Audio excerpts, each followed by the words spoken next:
Welcome to Esther worship channel. మరొక video ద్వారా మిమ్మల్ని కలుసుకున్న దేవుని వాక్యం మీతో పంచుకోవడానికి దేవుడు నాకు ఇచ్చిన ఆయుష్ను బట్టి, ఆరోగ్యాన్ని బట్టి, జీవం బట్టి, ఊపిరిని బట్టి ఆయనకు కృతజ్ఞత చెల్లిస్తున్నాను. నేనేమైనానో అది కేవలం ఆయన కృపని నమ్మి స్థుతిస్తున్నాను.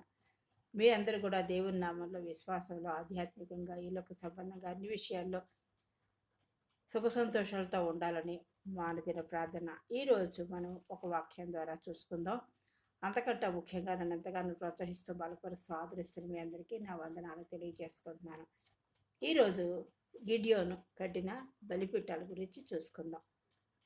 పరిశుద్ధ గ్రంథంలో గిడియోను కట్టిన బలిపీఠాల గురించి వివరాలు న్యాయాధిపతుల గ్రంథం 6వ అధ్యాయంలో వివరించబడింది. చిన్న ప్రార్థన చేసుకుందాం. అత్యంత మహాపరిశుద్ధులను, ప్రేమామయుడు, కృపామయుడు, దయామయుడైన ప్రభు, మీ అపరిజీ పాదనకు లెక్కలేని స్థుతులు, స్తోత్రాలు, వందనాలు చెల్లించుకుంటూ ఉదయకాల సమయంలో నీ పాసానికి వచ్చినాడైనా ఈ వాక్యం గురించి నాకు జ్ఞానం సరిపోదు. మీ ఆత్మ నడిపింపు దయచేసి నాతో మాతో మాట్లాడి మా హృదయాన్ని బలిపీఠం ఎలా సిద్ధపరచుకొని మిమ్మల్ని ఆరాధించవల్ల మాకు నేర్పించి మహింపదమని మీ ప్రియకుమారుడు మా రక్షకుడు నేను యేసుక్రీస్తు వారి పుణ్యపాదాలు పట్టుకుని అతి విక్రీడంగా ఎడుకొచ్చినాం తండ్రి. ఆమె గిద్యోను కట్టిన బలిపీఠం.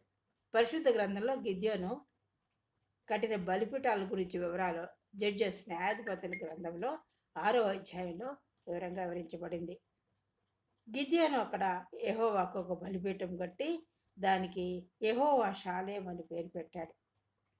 దీని అర్థం ఏంటంటే యెహోవా సమాధానకర్త లేదా యెహోవా సమాధానం ఇచ్చువాడు అని అర్థం. యెహోవా షాలేం అంటే యెహోవా సమాధానకర్త లేదా యెహోవా సమాధానంను ఇచ్చువాడని అర్థం. ఏ సందర్భంలో కట్టాడంటే మిద్యానీయులు అణిచివేసినప్పుడు, ఇశ్రాయేలు పాపం చేసినప్పుడు దేవుడు వారిని మిద్యానీయుల చేతికి అప్పగించాడు. ఇశ్రాయేలు పాపం చేసినప్పుడు ఏం చేశాడంటే దేవుడు వారిని మిద్యానీయుల చేతికి అప్పగించినట్లు చూస్తాం. వారు ఇశ్రాయేలీలను చాలా హింసించారు. వాళ్ళు ఆ మిద్యానీయులు ఇశ్రాయేల్ ప్రజలను చాలా హింసించినట్లుగా చూస్తున్నాం. అప్పుడు దేవుడి ఒక పిలుపును గిద్యోను అందుకుని మిద్యానీయులకి అక్కడ పిలుపు విన్న తర్వాత గిద్యోను మిద్యానీయులకు భయపడి ద్రాక్షల గానుగులో గోధుమలను నూర్చుచుండగా దేవుని దూత అతనికి ప్రత్యక్షమయ్యాడు.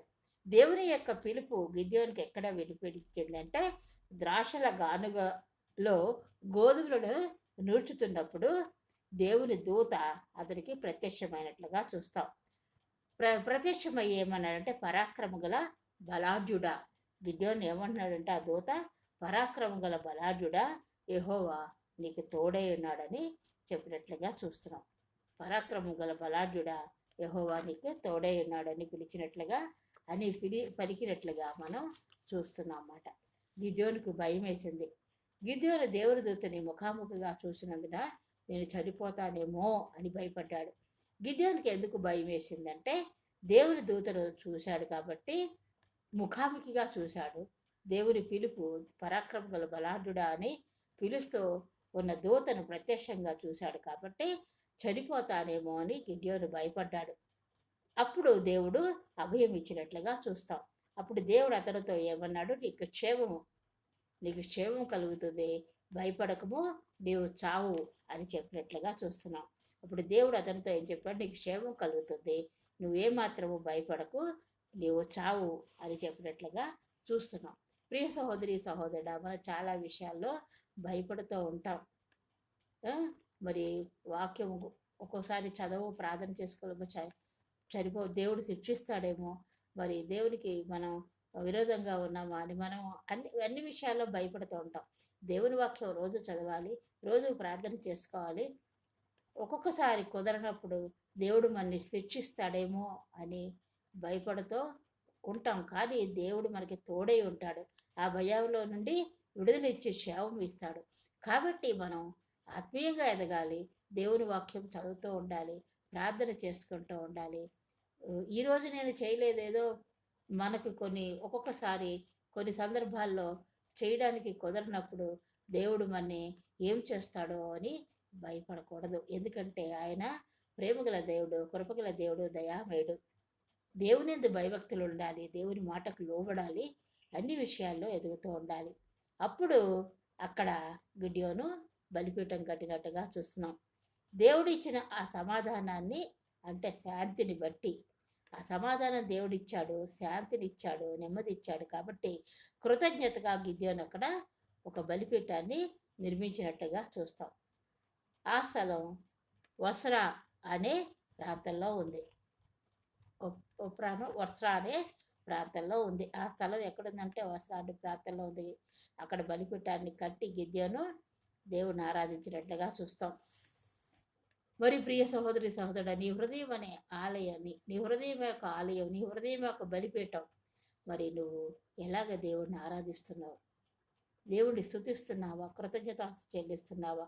కృత నిబంధనలో ఆయన నీ కోసం నా కోసమే భూలోకంలో జన్మించి సిలువుపై బలియాగమై మన పాపాలు దోషాలన్నీ ఆయన అపరాధాలుగా శాపాలుగా ఆయన భరించి ఆయన మీద వేసుకొని ఆ సిలువుపై బలియాగమై అమూల్య రక్తధారం ద్వారా మనకిచ్చిన రక్షణని జ్ఞాపకం చేసుకుంటూ హృదయం అనే ఆ బలిపీఠాన్ని సరిగ్గా కట్టుకుంటూ స్తుతులతో స్తోత్రాలతో కృతజ్ఞతాస్తులు చెల్లిస్తున్నామా అని మనం పరీక్షించుకోవాల్సిన వారమై ఉన్నాం. రెండవ బలిపీఠం బలిపీఠాన్ని పడద్రోయడం. రెండవ బలిపీఠం ఏంటంటే బయలు యొక్క బలిపీఠాన్ని పడద్రోయడం.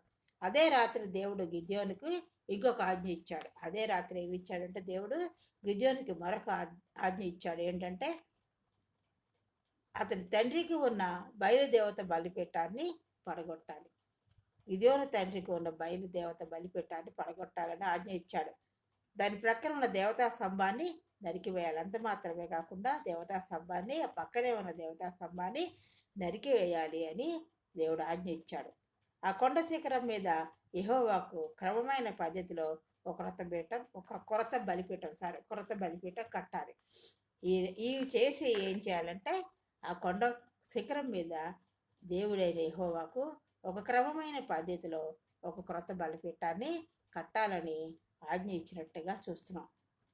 గిడియోను వెంటనే అలాగే చేశాడు. బలిగా అప్పుడు ఏం చేశాడు? బలిపీఠం కట్టాలని చెప్పినప్పుడు ఇంకా ఏం చెప్పాడు? నరికిన దేవతా స్తంభం కట్టెలతో ఎద్దును దహన బలిగా అర్పించాలి. అంత మాత్రమే కాకుండా బలిపీఠం కట్టిన తర్వాత నరికిన దేవతా స్తంభపు కట్టెలతో ఏవైతే దేవతా స్తంభం నరికేశారో ఆ కట్టెలతో ఎద్దును దహన బలిగా అర్పించాలి అని ఆజ్ఞ ఇచ్చాడనమాట. గిద్యోను తన తండ్రి ఇంటి వారికి ఊరి వారికి భయపడి పగలు ఆ పని చేయలేదు. అతను తండ్రికి భయపడ్డాడు, ఊరి వారికి ఇంట్లో ఉన్న వారికి భయపడి పగలు ఆ పని చేయలేదు. చేయక ఏం చేశాడంటే పగలు ఆ పని చేయలేక రాత్రి వేళ 10 మంది పనివారిని తీసుకుని దేవుడు చెప్పినట్లే చేశాడు. రాత్రి వేళ చేశాడు, పగలు చేయలేదు. ఎందుకంటే తండ్రికి ఇంటి వారికి ఊరి వారికి భయపడి ఆ పని చేయలేక రాత్రి వేళ 10 మంది పనివారిని తీసుకుని వచ్చి దేవుడు చెప్పినట్లే చేశాడు. ఈ విధముగా గిద్యోను అపవిత్రమైన బలిపీఠాన్ని పడద్రోసి నిజమైన దేవుడైన యెహోవాకు బలిపీఠాన్ని నిర్మించాడు. ఈ విధంగా దేవుడు చెప్పిన గిద్యోనుకి ఏం చెప్పాడో ఆ విధముగా అపవిత్రమైన బలిపీఠాన్ని పడద్రోసి నిజదేవుడైన యెహోవాకు బలిపీఠాన్ని నిర్మించినట్లుగా చూస్తున్నాం. కాబట్టి ఈ మధ్యాహ్నం కాల సమయంలో నువ్వు భయపడకు. ఇక్కడ గిద్యోనుకి ఇచ్చిందే నీకు క్షేమము, భయపడకము, నీవు చావు అని చెప్పాడు దేవుడు. మనం ఏ విషయంలో భయపడద్దు, మనకి క్షేమం కలుగుతుంది. నీవు చేసే ప్రార్థనలు, నీ విజ్ఞాపనలు దేవుడి సన్నిధికి చేరతాయి. ఆయన నేను ఎంత మాత్రము వదిలిపెట్టడు. ఎందుకు అవ్వటం లేదు నాకు ఈ పనులు అని నువ్వు ఎంతసేపు నిరాశపడద్దు. ప్రార్థన చేసుకుంటూనే ఆయన సన్నిధిలో ఆరాధిస్తూనే ముందుకు సాగిపోవాలి. ఆయన చెప్పిన వాక్యాన్ని చదవాలి. ఆయన వాక్యం ద్వారా నీతో ఏం మాట్లాడుతున్నాడో ఆ వాక్యాన్ని పరిశీలించుకుంటూ మనం సరిచేసుకుంటూ ముందుకు సాగిపోవాలి.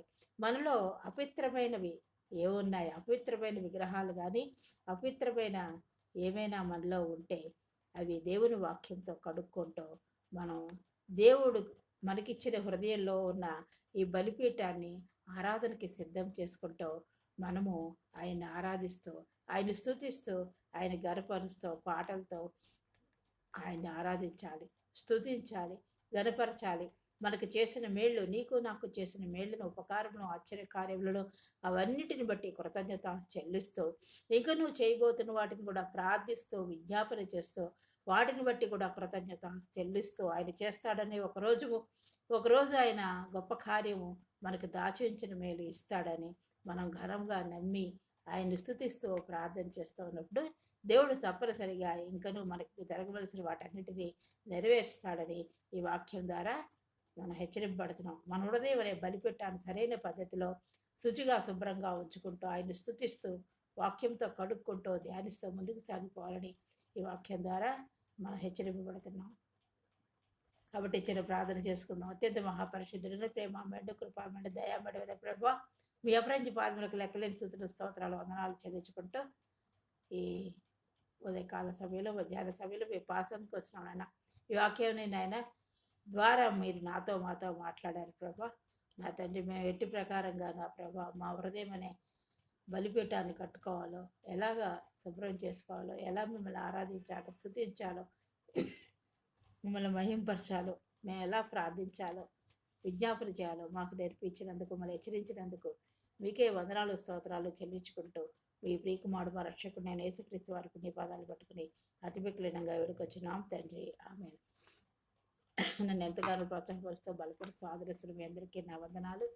ఇంకా నువ్వు నన్ను అలాగే ప్రోత్సహిస్తూ బలపరుస్తూ ముందుకు నడిపించాలని కోరుతూ నా గురించి, నా బిడ్డల గురించి, నా కుటుంబం గురించి మీరు ప్రార్థన చేయాలని కోరుతున్నాను. మీ గురించి, మీ బిడ్డల గురించి, మీ కుటుంబాల గురించి మేము ప్రార్థన చేస్తున్నాము. సబ్స్క్రైబ్ చేసుకోవాలి, లైక్ చేయాలని, ఇంకా ముందుకు నడిపించాలని, మీరందరూ నన్ను ఆదరించాలని కోరుతూ ఈ వాక్యాన్ని ముగిస్తున్నాను. దేవుడు మిమ్మల్ని అందరినీ దీవించరుగాక. ఆమేన్.